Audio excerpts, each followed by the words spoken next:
We got drama between Roger Ailes and Rupert Murdoch and some of the Murdoch clan.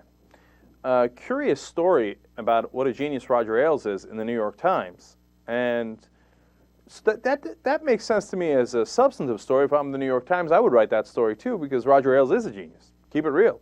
And he's done an amazing job with Fox News. And having looked at the context of that and the history of that, it's no question, it's Roger Ailes. He was responsible.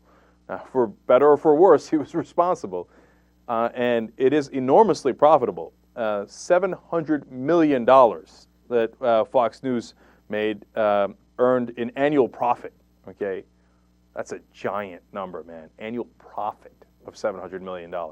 So you got to give him credit, and you have to give him credit, too, because so many of the other conservative media outlets, whether it's the New York Post, also owned by Murdoch, or the Weekly Standard, or the Washington Times, and the list goes on and on. None of them make money. They're all tremendous money losers. The Washington Times, they've lost several billion dollars, right? So he's taken something that conservatives aren't usually used to making money off of. They do it anyway because for propaganda reasons.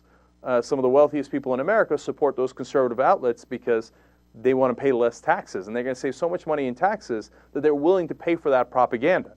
It's actually a smart investment on their part, even if they make no money from it.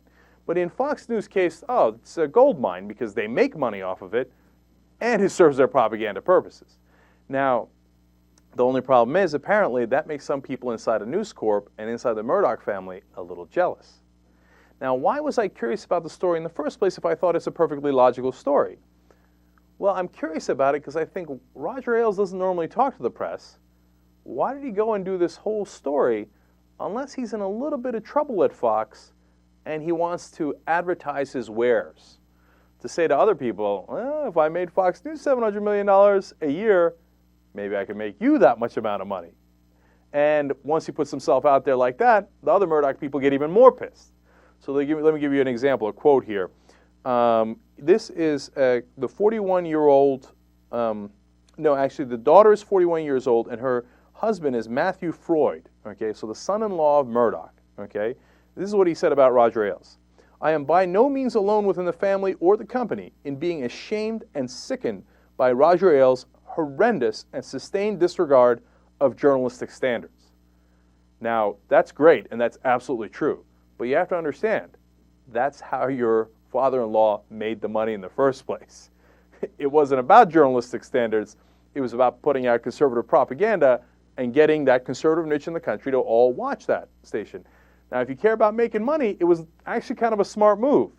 If you care about journalism, you're in the wrong company. News Corp doesn't give a damn about journalism. That's what they do. That's what they did at the New York Post. That's what they're doing at the Wall Street Journal now. That's what they did with their papers in Boston and in London. Do you know what company you work for? All they ever do, and that's Murdoch's purpose. So I don't know why you're complaining about that. It's interesting. And he says, look, he's not the only one. And he says there are many people inside the family that agree with him. And then the second problem, according to Lloyd Grove, who's writing about this in the Daily Beast, is if you challenge Murdoch's ego, like, hey, I'm the one that made Fox News the money, Murdoch gets pissed about that. Okay, Rupert Murdoch does. So that's also why Ailes might be in trouble. Now, if that's the case, you got like the Jerry Jones, Jimmy Johnson at the Cowboys, whose ego's bigger, and then they screw it up and they don't win any more championships. Right? If that's what's happening with News Corp, that would be awesome. So keep fighting, go ahead. No, Roger Ailes. That guy's got too big an ego. Kick him out. Yeah, that'll be great. The only downside to that is then Roger Ailes goes and spreads the cancer somewhere else. So, okay, a little mixed news. Interesting war at Fox. I'll take it for the moment being.